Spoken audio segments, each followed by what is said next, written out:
Welcome to Caesar's Journal. Get ready for tonight's episode titled Under the Friday Night.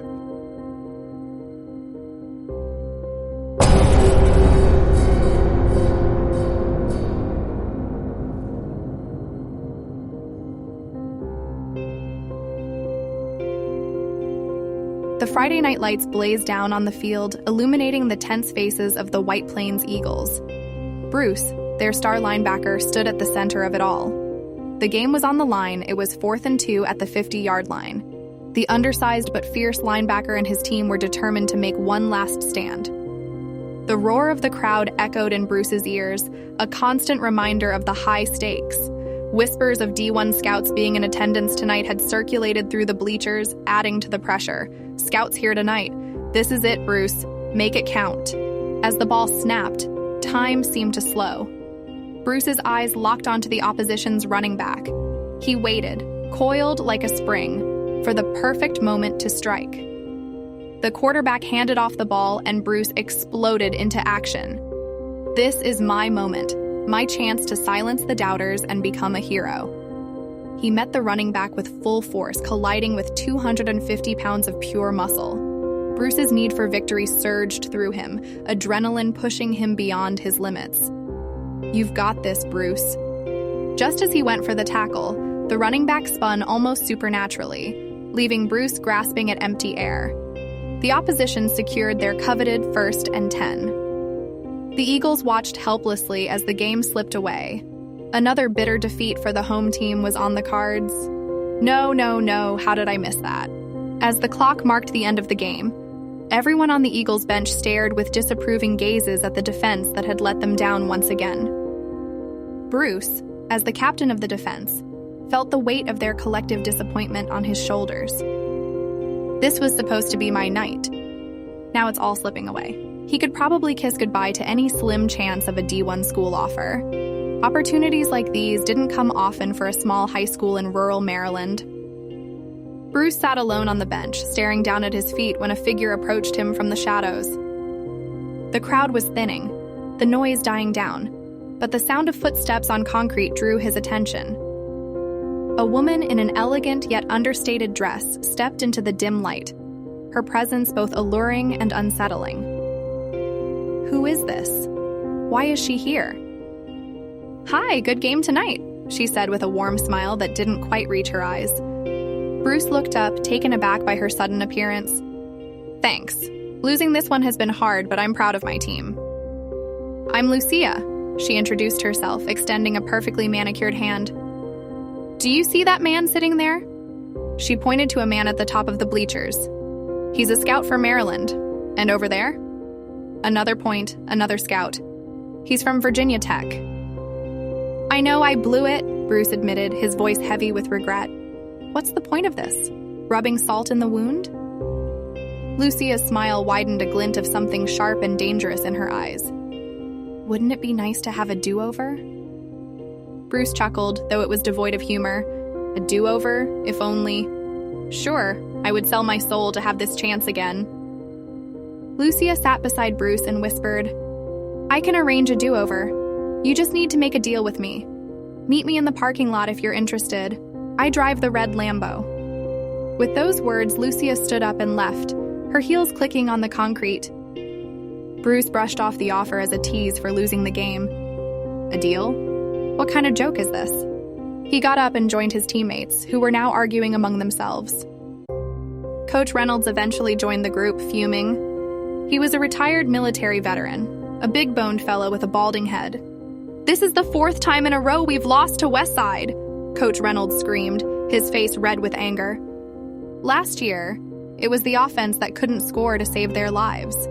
Today we solved our offensive struggles, but you guys let them score on every possession. Am I disappointed? Yes, I am. Did you speak with the recruiters? One of the players asked the coach. Recruiters? Do you think that after today's showing, those guys would even look at you all? Coach Reynolds replied with a mocking tone. Bruce's frustration grew with every argument among the team, with every dig the coach took at them. This is pointless. What's done is done. Eventually, he dropped his helmet and walked away. The parking lot was almost empty when Bruce arrived. He spotted the red Lamborghini immediately, its sleek body gleaming under the streetlights. Hesitant but curious, he approached the car. Maybe it's just a prank, or maybe, just maybe. Lucia was waiting, leaning casually against the driver's side door. "Ready for your second chance?" she asked, her smile as enigmatic as ever. Bruce swallowed hard, his mouth dry. "What do I have to do?" Lucia opened the car door and handed him a piece of parchment, aged and yellowed, the edges frayed. "Sign this." Bruce took the parchment, his hands trembling. The text was written in an elegant, almost archaic script. He scanned the document, his heart pounding. "This is crazy. Am I really considering this?" The contract stated that Bruce would be exchanging his soul for a new opportunity of a college football career with a specified date way in the future as the collection date.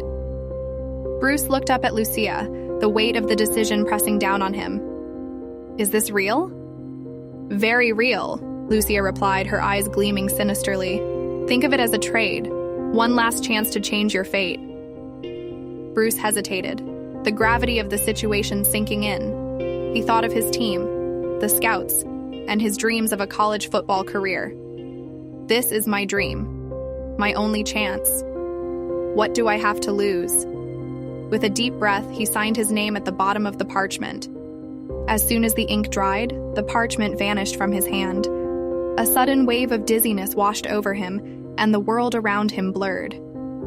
When Bruce opened his eyes, he was back on the field, the Friday night lights blazing down.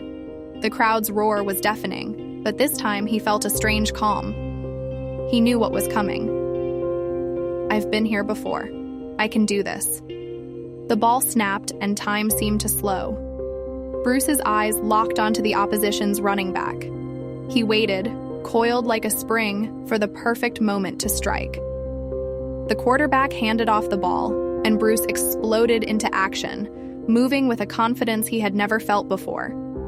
He met the running back with full force, his movements precise and powerful. This time, there was no supernatural spin to dodge his tackle. Bruce brought the running back down hard, stopping him inches short of the first down. The crowd erupted in cheers. The Eagles had made the stop. Bruce's teammates surrounded him, their faces lit with excitement and relief. He had done it. I did it. We did it. Bruce felt a strange sense of detachment as the final whistle blew and the team celebrated their victory. He had achieved his goal, but the cost loomed over him. What have I done? The students invaded the field to celebrate with the players, hailing Bruce as a hero. After the celebrations calmed down, Coach Reynolds approached Bruce to let him know that he had spoken with some scouts, and they wanted to invite Bruce for a workout. The coach personally recommended him. Lucia appeared on the sidelines, her smile wider than ever. She gave him a small nod, a reminder of the deal they had struck. Bruce felt a cold chill run down his spine. She's still here. It wasn't a dream. As Bruce walked to his car, he looked around the parking lot for the red Lambo but saw nothing. He sighed, shaking his head at the absurdity of it all. Maybe it was just my imagination. But as he slid into the driver's seat and started the engine, a sense of dread began to creep in, gnawing at the edges of his mind. What if it wasn't? Driving away from the school, the events of the night played over in his head. His fingers drummed nervously on the steering wheel, the feeling of unease growing stronger with each passing mile. Had he made a deal with that mysterious woman? Had he truly sold his soul? Just as he turned onto his street, he glanced at the passenger seat and froze. There, neatly folded, was the aged, yellowed contract he had signed, the edges still slightly frayed and tattered. His blood ran cold. No, this can't be happening. Bruce's heart pounded as he reached for the parchment, a chill running down his spine. The words seemed to shimmer in the dim light, and he could almost hear Lucia's voice whispering, "It is done." Thank you for journeying with us through the shadows of Caesar's journal. If the tendrils of terror haven't completely ensnared you yet, remember to like, share, and subscribe for more tales from the cryptic depths of the unknown. Your support helps keep the horror alive.